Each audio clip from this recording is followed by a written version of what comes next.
Hi everyone, welcome to the February 15th edition of the TimeformUS Pacecast. I'm David Aragona here with my usual co-host Craig Milkowski, and we are looking back at the last week of racing, which featured stakes taking place all around the country. Not a ton of graded stakes action, we had a few scattered around in Florida. The major one that I think most people's attention was focused on, though, was the Kentucky Derby Prep that took place at Tampa Bay Downs. That was the Grade 3 Sam F. Davis for the 3-year-olds. We'll get into that in a little bit, along with some other 3-year-old performances on that card. We'll then move on to Oaklawn Park, where they ran a pair of Grade 3 events going the dirt route distances this past weekend, both the Razorback and the Bayakoa. We talked about those a little bit with Emily on the forecast last week, so I'll recap some of our opinions and what happened in those races. Then we'll move on to Aqueduct. There were some pretty nice New York breds in action there, both 3-year-olds. We'll discuss their performances, and then we'll finish things up with a few races from Gulfstream, Turfway Park, and lastly, Fairgrounds. So, Craig, the major attraction last week was that Sam F. Davis won by Classic Causeway, and we all tried to make some cases against him on differing levels. It was a wide open race, or so it appeared going in, but Classic Causeway just asserted his dominance.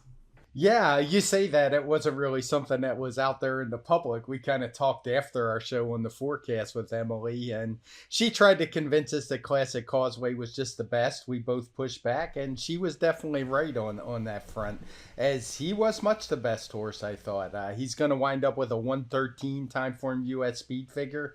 I originally had him getting a 112, but that was upped a little bit, which we'll talk about when we get to a different race later. Not enough to really make much of a difference. But I thought he ran really well. He got pressed early by a sprinter who drew in from the also eligible list, Little Vic, through the half mile at least, set a fast pace. Not in red, but the pace figures were in 130s, and he just put everybody else away. So on paper, he looked the best. Nobody else really made any of those forward moves that were enough to catch him. And as far as this year goes, the horses who are at least eligible to earn points, he's as fast as we've seen from anyone else. Yeah, thank you for reminding me of that, Craig. I forgot that our discussion about the Sam F. Davis was off camera, I should say, after we turned off the recorders, not during the forecast last week. But yeah, I did put out a video about this race for DRF, and I tried to make a slight case against Classic Causeway. He did look very strong coming in here. He took a lot of the money, and I think in the end, it proved to be justifiably so, because like you said, he just did what he was supposed to do. The pace, it did not materialize to be quite as contested as maybe we thought it was based on the pace projector and some other speed in the race. I think some other riders and horses deferred a little bit to Classic Causeway, who seemed like the best horse coming in, but in the end, I don't think it really mattered. He did take that step forward from his last couple of races as a 2-year-old, which is something that we were hoping to see from him, since he did look so impressive in that career debut at Saratoga last summer, and it seems like now in his 4th career start, he's just putting it all together. And given the muddled 3-year-old landscape right now, I think he's got to be considered as viable a Kentucky Derby candidate as anybody out there. Yeah, I kind of put together a spreadsheet that tracks all the prep races, and as a 3-year-old outside of Messier, who's not eligible for points currently, he's run as fast as anyone else has. So it's pretty wide open year so far. I don't think I hate to be this guy, because lately I've been saying the crops look pretty good, but so far from a speed figure perspective, this one's been pretty underwhelming. We usually have horses approaching the 120 mark by now, and we're just not getting there yet. We're not even getting the 115s. Yeah, I thought Chipsational, the New York bred, as you were noting, ran well to be second in here. Put in a nice late run in a race where we didn't see that much running going on from the back of the pack. Strike Hard closed from last place to be 4th in here. A couple Marquesi runners also made some mild late runs, but couldn't quite get there towards the end. Classic Causeway, though, he was just the dominant winner of this race. And as a son of Giants Causeway with some stamina on the bottom side, it doesn't feel to me like he's going to be one that has much trouble with added ground. And seems like Brian Lynch is going to run him a couple more times before the Derby. Brian Lynch is an easy trainer to root for, colorful character. It's nice to have him be a member or a part of this Kentucky Derby trail this year, and it sounds like we might see this horse again next month in the Tampa Bay Derby. So that'll be nice to see, because sometimes these horses win one prep and they just kind of wrap them in bubble wrap until Kentucky Derby Day, hoping to get those points when it really counts in the final prep. But it would be nice to see Classic Causeway run a couple more times. The other prep race that took place on Saturday at Tampa Bay Downs was one for the Kentucky Oaks. That was the Suncoast, which was won by heavy favorite Nest, also making her 3-year-old debut like Classic Causeway, though this one going out for Todd Pletcher. And Craig, I thought that she just did what she was supposed to do. She looked a lot better than this field on paper coming into the race, and she won the way that she was supposed to. Yeah, she was 1-5 for a reason. There didn't look like anybody of her caliber in the field, and she dusted them off pretty easily. She only got a 99 TimeformUS speed figure, but it was a 104 final time number. And this was a race where the figure, in my opinion, was clearly knocked down by pace. We have all the fractions in blue. The early pace figure was as low as 71, set by the leader, Mining Chrome. So it was always going to be hard to run a fast figure. And I thought Ness did about as well as she could versus the clock. And obviously the clock, the rider doesn't care about the clock. He's just trying to win the race. And she did everything the right way. So though her figure was only a 99, I would say she's easily a horse that could be into the mid 100s, maybe even approaching 110. I just wouldn't judge her off of this number. Yeah, I completely agree with all of that. They really did crawl through the early stages of this race. If you compare the pace to the Sam F. Davis, it's just much, much slower. So it makes sense that she could not achieve that same speed figure. That said, I mean, the number makes sense for everybody else in the field. And Nest did come home much faster than them. I do think that she has more upside. She ran some respectable speed figures as a 2-year-old, but she's going to have to get a little bit faster if she's going to really throw her name into the mix among the top Kentucky Oaks threats out there. I mean, obviously, Echo Zulu's name looms large. She just took home that Eclipse Award last week for champion 2-year-old, and I hear she's back in training, so we should see her enter into the Kentucky Oaks fray at some point, but you also have that filly at Oaklawn Park, Secret Oath, that was so impressive a couple weeks ago. So I feel like Nest has to take a slight step forward, but I agree with you that she probably has the ability to do so, and it feels like more ground is only going to help her as a daughter of Curlin. The other stakes that was run at Tampa on Saturday that we want to note was the Pelican, going 6 furlongs for the older horses. This one was won in a tight photo by Bank on Shea, a horse that I don't think you want to get into a tussle with through the stretch because he's pretty game and he usually comes out on the winning end of those photos. And unfortunately, that's what Baby Yoda found out because, Craig, it seemed like Baby Yoda had this race won with about a 16th of a mile to go, but he just couldn't fend off that late surge from Bank on Shea to his inside. Yeah, Bank on Shea, he's fine. He's a really good horse, but I think the story had to be Baby Yoda. I mean, he was the heavy favorite, and he just doesn't. I don't know what the deal is with him. He's run a couple really fast races, one in the wake left by Flightline back in the Malibu, but he also had that big win at Saratoga. And other times he just seems to be kind of content to run with the pack, and he just isn't all that competitive, it seems to me. I don't know what the deal is with him. I kind of made a joking tweet on Twitter that said Baby Yoda stinks, and some people took it the wrong way. Of course he doesn't stink. He's a decent horse. I'd love to own him, but he's also a horse who lets bettors down many times at short prices. So that's what I was trying to get at. Bank on Shea, nothing special, ran a 112 TimeformUS speed figure, which is pretty much what he always does. I don't think we're going to see him in competitive in many graded stakes or anything, and I just think he kind of exposed Baby Yoda once again.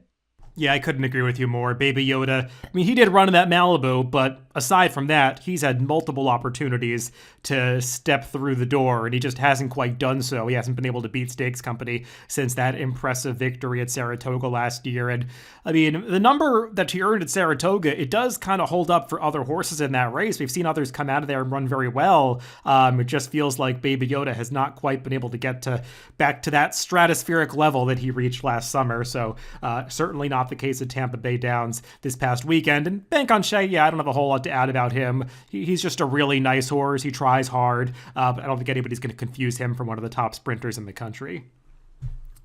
Before we move on from Tampa Bay Downs, one more race that we should discuss is the first race of the day. It was a maiden special weight for the 3-year-olds that was run at the exact same distance as the Pelican, 6 furlongs, and it only went 1/10 of a second slower than the Pelican. So if you group these races together from a speed figure standpoint, Craig, this is a very fast maiden affair. I know this was something we were talking about a little bit before we recorded last night, and it's a tough speed figure to make. I'll let you touch upon it. But the winner of this race, Money Supply, regardless of how the figure comes back, he seems like he's a pretty promising sort for Chad Brown. Yeah, this was a tough day to make figures, no doubt, because early on they ran all maiden races. I think the first 5 were maiden races. 2 of them were on the turf, so it didn't really affect this figure. But it's always a little tricky, and this race obviously came up really fast. I know our friend Andy Serling wrote and asked me about it, and when I made the figures originally, there wasn't a whole lot to go on, so I went with the faster number, and it just, I didn't feel right about it. So I kind of waited till it came in the charts. In the interim, you wrote to me about it saying you had trouble believing it. And when I went back, I just didn't believe it. But I still don't like to just arbitrarily knock a figure out and change it for no reason.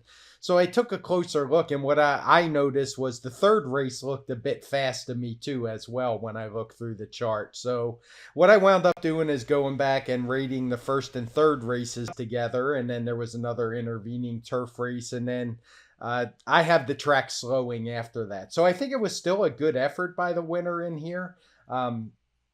The Klarovich horse, I'm forgetting his name already, but Money Supply. Yeah, Money Supply, but it's only a 102 where I originally had it as a 112. And when I look back through the chart, even still, the top 3 horses all get 100 or greater speed figures.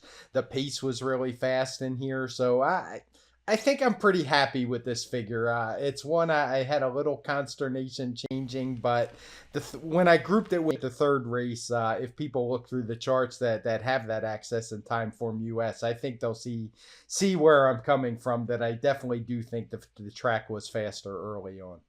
Yeah, I mean, at the end of the day, speed figures are meant to be a handicapping tool, and you want to put out what you believe is the most accurate number for the bettors to use next time these horses run. And it feels like you probably made the right call in this situation. I mean, you would know better than me, but I think it would be exceptionally rare to have a maiden race in February for 3-year-olds where 3 first-time starters all get 110 plus TimeformUS speed figures. That just feels like a very unusual circumstance, especially at Tampa Bay Downs, and one of them went off at 47-1. It just seems very unlikely. But even so, with it being knocked down a little bit, and I agree with you that it seems like the track probably did slow after those first 2 dirt races, the first and the third. But even with the number being knocked down to a 102 for the winner Money Supply, it's still a nice maiden race for horses at this level. The runner-up VVBN got a 107 because he set that pace that was actually faster than the pace that we saw later on in the Pelican. So feels like he ran pretty well to be second here. But the winner, I like the way that he closed up the inside. He showed a lot of professionalism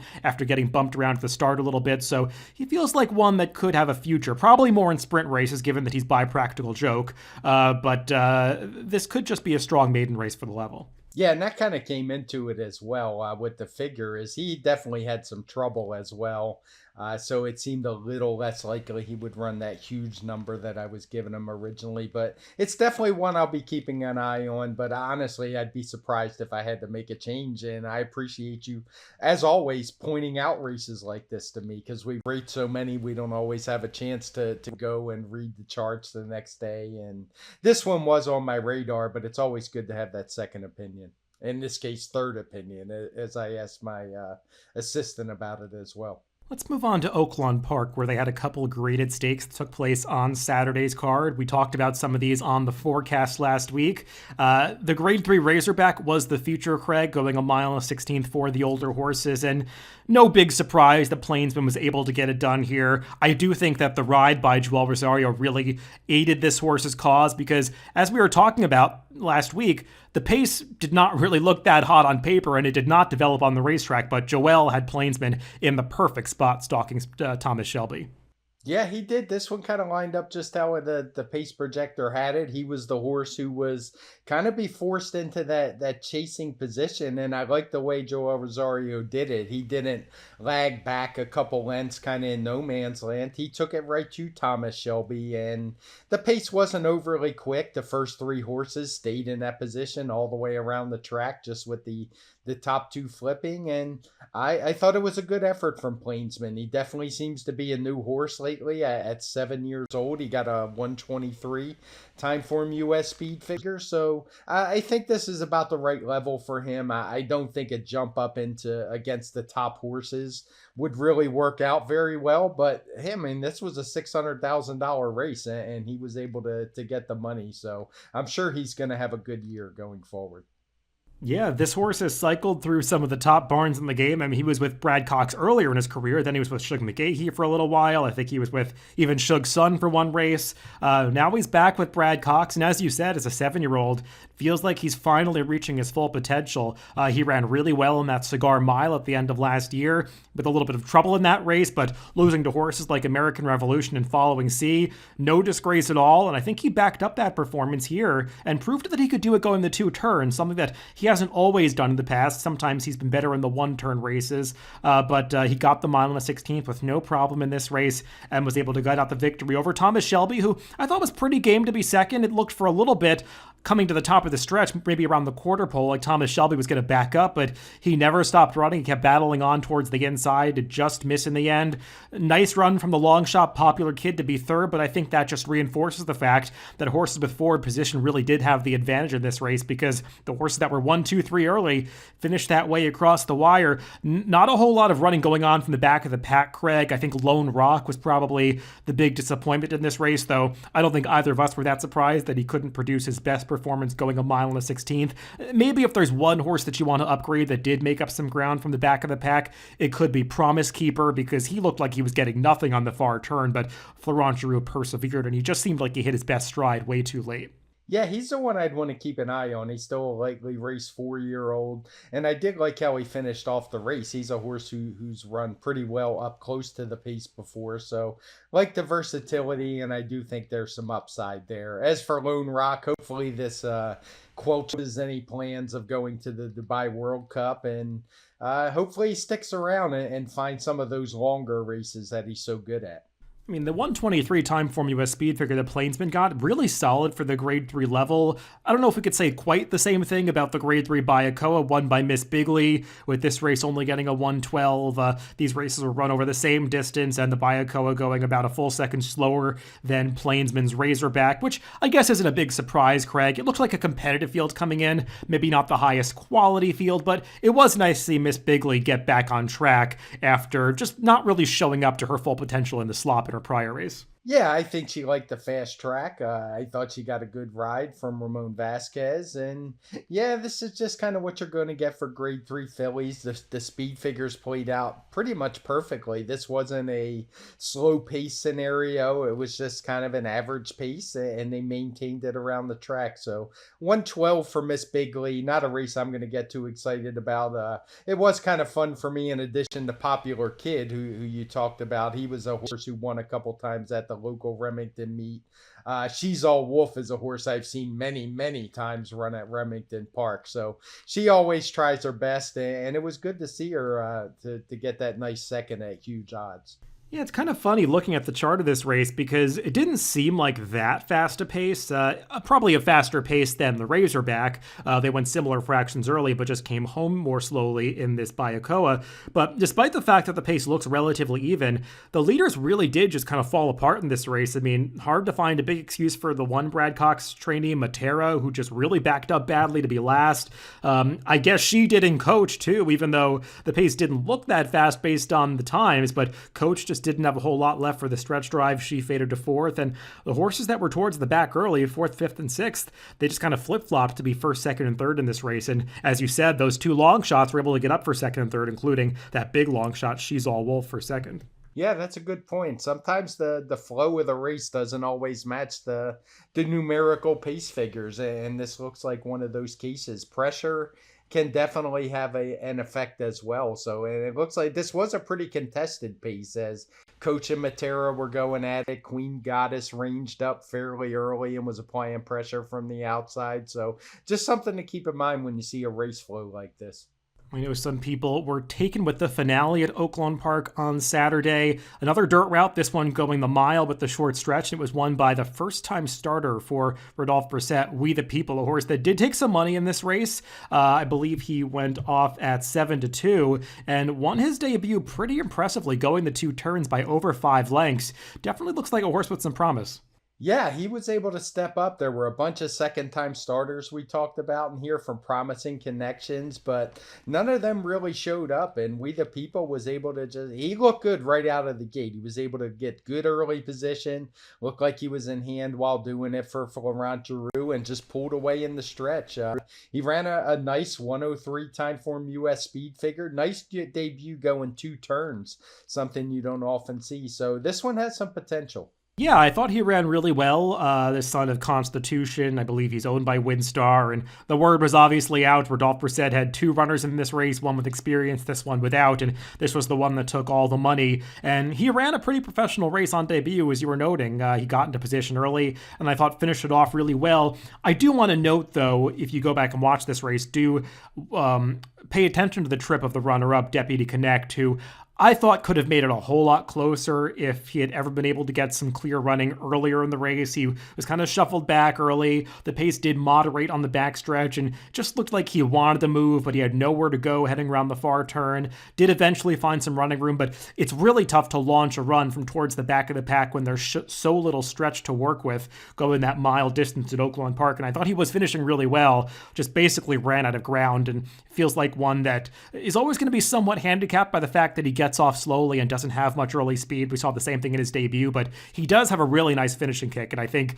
we did not see the best of him yet in this race. Before we move on from Oaklawn Park, one more race that we should discuss was an allowance race for the 3-year-olds that took place on Friday. And I was just mentioning a Brad Cox runner that was second in the maiden race. Well, another Brad Cox 3-year-old that was impressive was the winner of this Friday race, Zozos, who won off by 10 lengths in his second career start. And Craig, this didn't come back as the fastest speed figure in the world, but this horse certainly looked good doing it. He did look good doing it. It's another one similar to what we talked about earlier with Nest, where I think the pace had a lot to do with the low figure.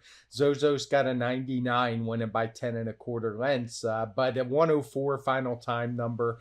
And it's just a case in races like this. There's so many horses who just weren't really competitive that you don't want to artificially boost up the number too much and give all the also rans inflated numbers. But of the two, I think Zozo's probably easily is a horse who could run in the one, approach 110 with a more reasonable pace in here. We'll see going forward. He's the horse that's always going to take money given his first 2 running lines. He's undefeated. He's handled them both well. So he is going to take a lot of money. And I want to see him run fast before I get too excited because you can look at these kind of races 2 ways. He's a young horse and the pace held him back, or he's a horse who just took advantage of having a great trip, a slow pace sitting right on it. The horse he was pressing kind of had nothing for him and he drew away. So, it's a betting game. You kind of got to make these decisions. And he's one I'd be torn on.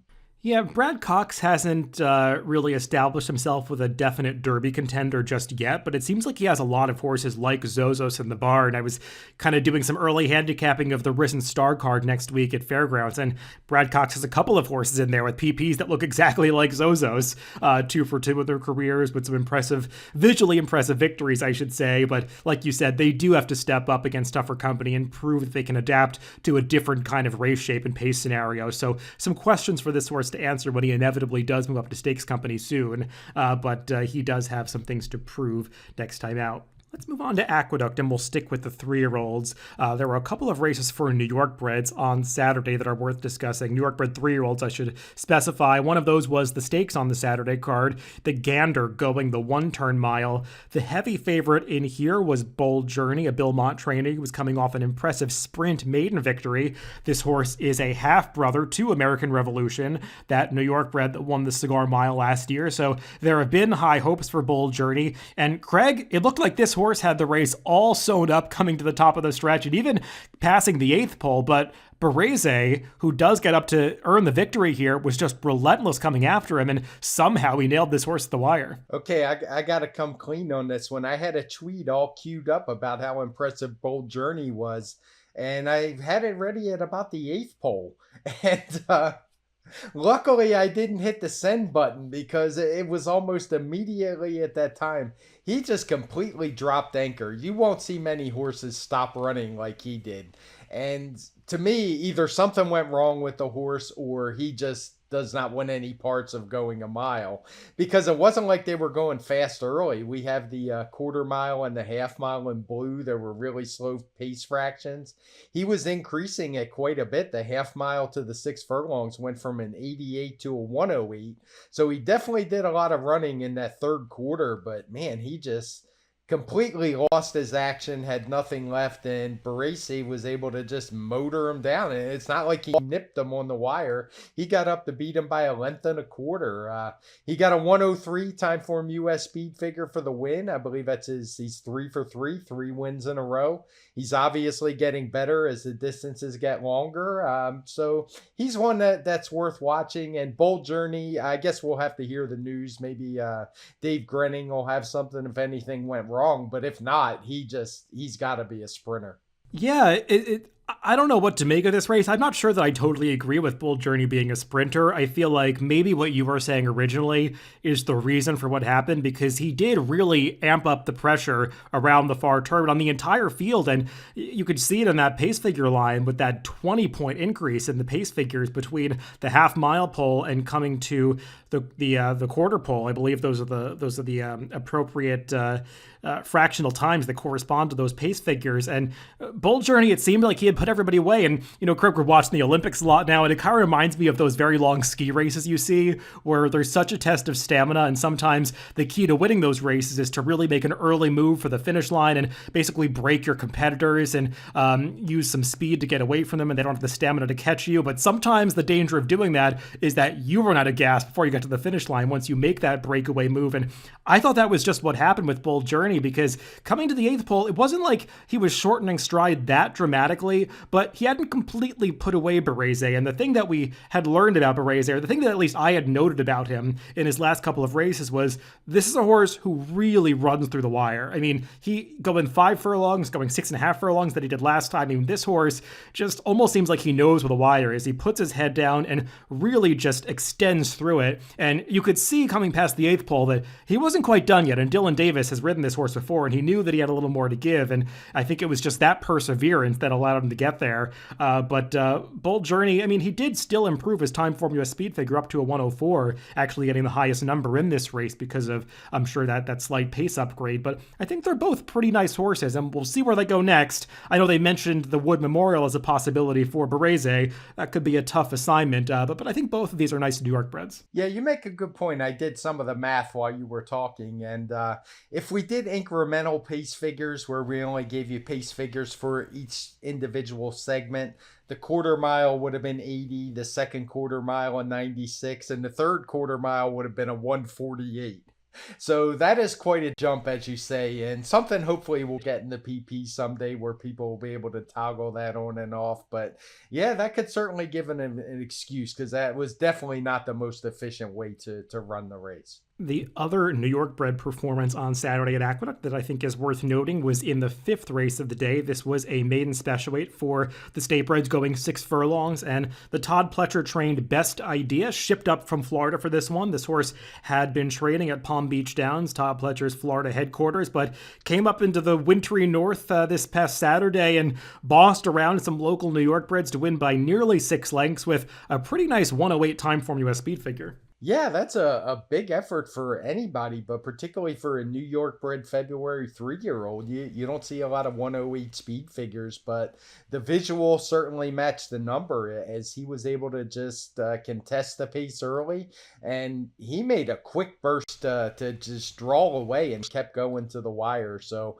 I was impressed, and he also did it while well off the rail as well. So I thought it was just a really good effort from Best Idea. Yeah, he got the 6 furlongs this day, but I would be encouraged by this horse potentially stretching out maybe even to a mile in the future, because he didn't have the easiest natural speed coming out of the starting gate. Kendrick Carmouche really had to hustle him to get into that forward position. The horse didn't take him there naturally, and he even had to keep after him all the way around the far turn, but it seemed like that early pressure did pay off because this horse was in top gear by the time they got into the stretch, and as you said, he just powered away late and was really running through the wire at the end where others were getting tired. So he's by honor Code.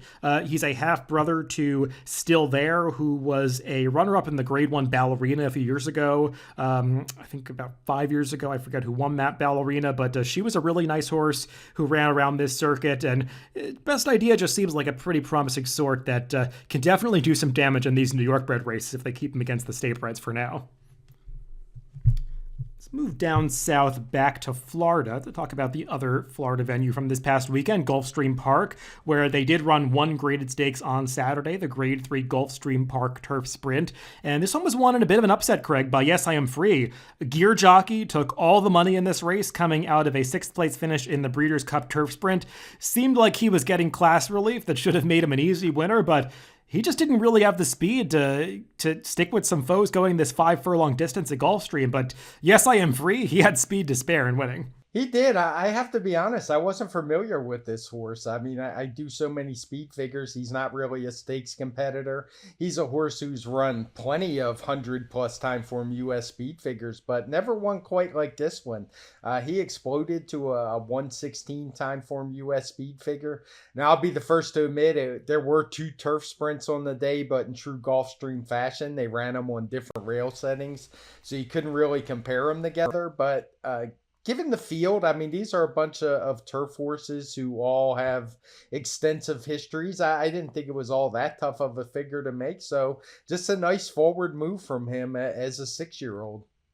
Yeah, I thought this horse ran really well. You could tell he was going to put forth a big effort when he broke so sharply coming out of the starting gate, and he was briefly in contention with Warrior's Pride, a horse that is just as blazingly fast as they come for about 3 furlongs. I mean, he ran off in the early stages of this race and set a very fast pace in the front end, and I wonder if that horse's presence in the race is kind of what took Gear Jockey out of his best game, because Gear Jockey, he was a router to begin his career. He did adapt to turning back to the turf sprints, but that 5 furlongs at Gulfstream Park over a firm course can be just a really sharp distance. It can just take a lot more speed than even some of these natural turf sprinters possess, and I feel like Gear Jockey just got run off his feet. But yeah, like I was saying, not the case for Yes I Am Free, who's faced Warrior's Pride before, and he knew how to handle the situation stalking before taking over from that one in the stretch, and ran really well. Hadn't quite lived up to this level in the past, but we'll see if he can maintain this level moving forward. One more race that we should mention from Gulfstream Park last week was a maiden event later in Saturday's card that I know caught a lot of people's attention, and that was the maiden victory by the Todd Pletcher trained Charge It in his 2nd career start. And this one was pretty impressive, Craig. I did not see the speed figure yet. I would imagine that the early pace of this race wasn't that fast, so I feel like that probably is holding things down a little bit. But I've got to say, I loved the way this horse did it from a visual standpoint. Yeah, and I should mention, I don't have the official speed figures from Gulfstream just yet. That 116 is just kind of my best guess for Yes I Am Free, so it's going to be the same thing for me from Charge It. I have him as probably going to get about a 106, which is about what he ran last time out. As you say, the speed figure, the pace was really slow in this race. It will probably be in blue. The final time increased quite a bit from the 6 furlong call, so for me, I mean, as far as speed figures, this kind of pace scenario is never going to lend itself to running huge numbers, but it does bode well for horses that have designs on stretching out, which I imagine Charge It would have. So good effort from him. I agree. I was impressed with the race, and I imagine we have to see him in a stakes race next time out. Yeah, you would think so. I mean, that's the real concern with this horse, I would suppose, is that time's kind of running out. This is just his maiden victory in mid-February of his 3-year-old season, so it doesn't seem like they'll be able to squeeze in 2 Kentucky Derby preps. Maybe they will. That's not really Todd Pletcher's MO. If they're going to pursue that path with him, that might be a little bit ambitious, but he definitely has talent to suggest he might be that good.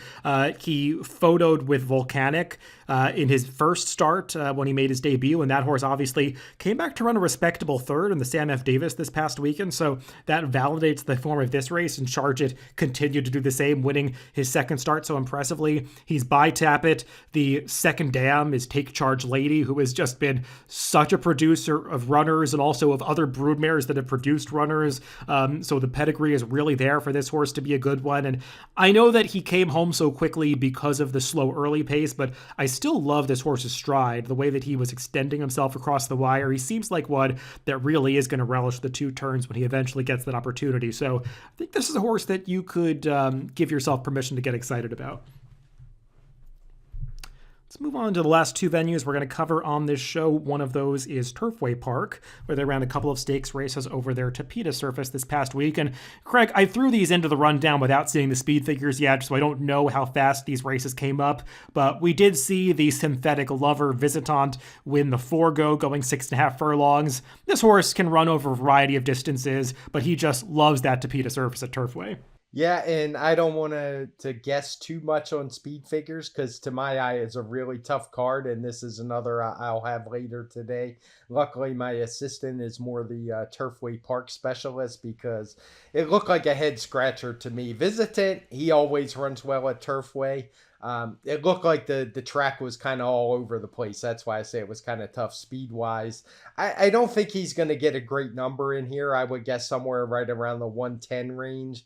But I do think it's a case where he was just beating the horses put in front of him. He was 1-5 in this field because there wasn't a whole lot of competition. So maybe he just ran to that. But yeah, I don't want to project too much because I really don't know where he's going to rate him. Like I said, I guess 110, but he's one that's always going to be dangerous on this surface. As you said, he's really versatile. He can go longer, he can go shorter, and I imagine his connections wish there were a lot more surfaces like there is at Turfway for him to run on. Yeah, I thought Visitant looked fine, but I agree with you. He was just much better than that field. The horses that finished directly behind him are not quite in the same league. I think that was reflected on the tote board. So he ran a very fast speed figure, I believe, in his race just prior to this, and seems like he probably took a slight step backwards, but maybe he was just doing what he had to do to win here. I was more impressed with the other stakes winner on Saturday's card at Turfway, Marissa's Lady, a 3-year-old filly that won the Valdale Stakes, going that same 6.5 furlong distance. She ran a little bit slower than the older horse, a little bit later, but I like the way she did it, winning off by 6 lengths. And the runner-up in here, Bubble Rock, she's not a bad turf horse, and it seemed like she transferred her form to Synth, but Marissa's Lady was just much better than her. Yeah, this I forgot to mention during the Visitant race. There were no times. There was a screw up of the timer, but I did record them from video, or not record them, time them from video. And luckily, there was another sprint race, this one, as I think there was another one as well, at the same exact distance. The gate was in the same exact place, so I was able to time them pretty easily. The Visitant race went in 1:16 and 38, I believe it was, where this one went in 1:17.88.